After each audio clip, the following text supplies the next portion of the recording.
Hello and welcome to another Tallbooks tutorial. My name is Samuel Burmeister and I'm the owner here at Tallbooks.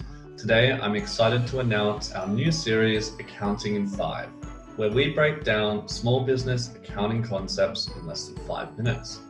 To kick off the series today, we're going to talk about chart of accounts. So let's get started.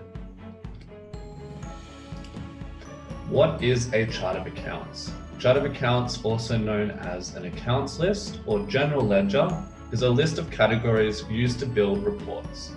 It's broken up into 5 main areas. They are revenue, expenses, assets, liabilities, and equity. Let's explore each of those further, starting with revenue. Revenue is the money flowing into your business. Makes everyone happy. It's your sales, interest income, grants, commissions, and royalties. Expenses. They're your money flowing out. So it's things like wages, stock, advertising, contractors, or tools, for example. Assets. Think of these as things that you own. So your cash in the bank, motor vehicles, larger equipment, rental bonds, or prepaid expenses. Liabilities is the opposite. It's things that you owe. So these could be credit cards, loans, or ATO liabilities like super, GST, and income tax. Equity, put simply, is what you have if all of your debts were paid off and your assets sold. It's the stake you have in a company, or the shareholder's stake in that company. Commonly, you'd see things like shares, owner contributions, and retained earnings from prior years.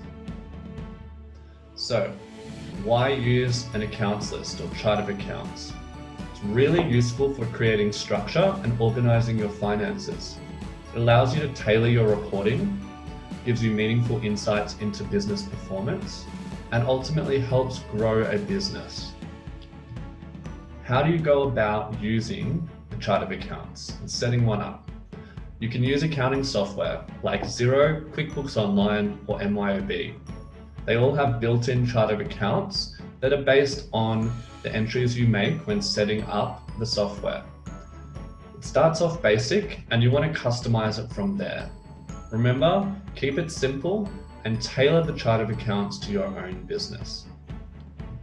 So, in summary, a chart of accounts helps you organize your business activity. It consists of revenue, expenses, assets, liabilities, and equity. It should reflect the size and complexity of a business. It's tailored to suit the individual business and allows a business owner to run useful reports.